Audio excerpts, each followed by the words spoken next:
Alors, la vidéo, c'est pour te montrer ce que j'ai fait sur le back-office concernant ces rapports d'extraction. C'est en liaison au travail qu'on a pu faire ensemble cette semaine. Et l'idée, c'est d'améliorer le débugage et la mise en place d'un rapport au plus vite, pour faire un peu plus vite. Donc en fait, j'ai sorti du script, le script central là, qui s'appelle SRV Export Base Form V3 pour l'instant. Il y avait plein de choses que j'activais ou pas directement dans ce script pour vérifier tout ça. Donc maintenant, j'ai sorti tout ça. Donc là, il y a deux colonnes de cases qui correspondent aux 6 étapes qu'il y a dans ce script.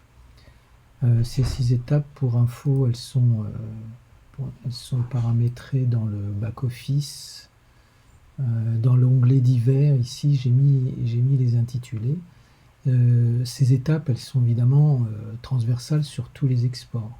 Il y a une première étape de préparation, une deuxième étape de requête SQL, une étape de génération de données, une étape d'export fichier, Word, Excel, PDF et sans doute HTML à terme, une étape pour l'envoi de mails automatique, pour les scripts qui sont lancés par le serveur, par exemple, ou autres, c'est pas forcément lié au lancement via le serveur, et puis une dernière étape pour enregistrer les historiques. Donc maintenant, on a ces 6 étapes qui sont visibles ici, et on voit 2 colonnes de boutons en regard de ces étapes. Je vais commencer par celle qui est le plus à droite, celle des stops.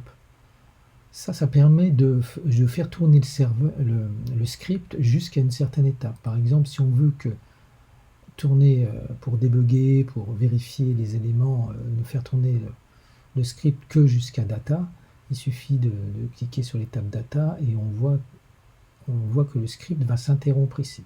Le gros intérêt de ça, c'est que si pendant le temps où on travaille sur une extraction, un nouveau modèle, des utilisateurs ou le serveur lance une autre extraction par ailleurs, le script n'est pas modifié. Alors que jusqu'à présent, quand je faisais un stop dans le script, eh bien ça stoppait toutes les extractions qui pouvaient avoir lieu en même temps que mon travail, quoi. Donc là maintenant, c'est lié à rapport par rapport. Donc par exemple ici, je suis sur le rapport de l'occupation des hôtels.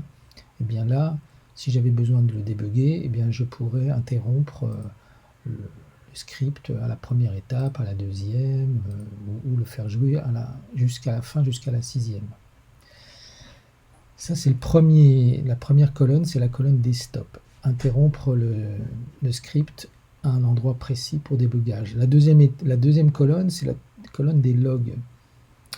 Ici, dans cet onglet, on voit le retour des logs. Donc ça, j'ai complètement remanié ça. J'ai repris le script, qui est vraiment le script central de tout ça, pour que les retours soient clairs en fonction de ces fameuses 6 étapes et pouvoir avoir la réponse aux questions qu'on se pose sur tel ou tel bug ou je ne sais quoi en regardant les logs. Donc ce que l'on peut faire maintenant, c'est comme les logs peuvent atteindre, là j'ai fait une extraction par exemple, quand on fait une grosse extraction avec beaucoup de données et qu'on extrait, qu'on fait des copies de toutes les données, les fichiers JSON, les requêtes SQL, etc., etc. Tu vois là, l'air de rien, quand je fais un copier-coller dans Word pour y voir un peu plus clair, on a 1143 pages. Alors bon, c'est écrit en gros, etc. Mais enfin, ça donne une idée que ça peut être un peu lourdingue. Donc ici, ça va permettre d'isoler les logs que l'on veut. Donc par exemple, si je veux que la routine elle va tourner jusqu'à la fin, mais je veux ne voir que les logs qui sont liés à l'envoi de mail, ben, je vais mettre en vert que les tables de mail. Si je veux voir que les data, ben, je vais voir data. Bon, ça n'a pas tellement de sens parce que les infos data, on les met dans un champ à part, parce que ça c'est quand même le plus important. Mais il y a 2 ou 3 petites informations en plus qu'on peut capter. Mais par exemple, ça peut être utile d'avoir les retours sur les fichiers Excel, Word, PDF. Bon, les historiques, il n'y a pas grand-chose, il n'y a pas beaucoup de retours, mais enfin, ça permet de voir si tout s'est bien passé. Le truc presque le plus important ici, c'est qu'on peut aussi afficher indépendamment les logs liés au serveur, au script spécifique du rapport. Ça c'est intéressant parce que là, il est vraiment différent d'un rapport sur l'autre. Donc voilà, ça permet d'alléger le rapport. Comme changement, j'ai aussi externalisé les informations de mail, c'est-à-dire que quand il y a un envoi de mail, quand on veut qu'un rapport s'accompagne d'un envoi de mail avec le fichier joint, généralement, ou simplement un mail d'alerte comme quoi je sais pas, le rapport a bien été fait, il suffit de sélectionner d'activer l'envoi de mail, et là on peut rajouter les éléments sans entrer dans le script. J'ai encore un souci sur les pièces jointes, il faudra qu'on en parle indépendamment, mais il y a évidemment l'idée d'envoyer le fichier produit en pièces jointes, hein. C'est quand même le but le plus courant. Donc ça maintenant, c'est sorti aussi du script. Donc tout n'est pas encore complètement sorti du script, mais on en est plus loin. Là maintenant, simplement dans l'interface, on doit pouvoir gérer tous les éléments dont on a besoin pour mettre en place le rapport, pour envoyer les mails, etc. Voilà, donc ça j'espère que ça va avancer.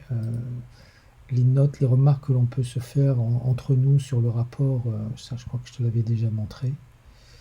J'ai changé de petites choses. Mais au final, ce qui a beaucoup changé, c'est que j'ai repris tout ce gros script là, je l'ai commenté, je l'ai bien découpé avec ces histoires d'étapes là, de 6 étapes. J'ai fait beaucoup de nettoyage dans ce script qui maintenant est beaucoup plus clair, beaucoup plus lisible. Comme il est amené à évoluer un peu en permanence, c'est un travail qu'il fallait que je fasse. Et puis qui va bien m'aider pour la documentation. Voilà. Et bien, écoute, on en parle. À bientôt.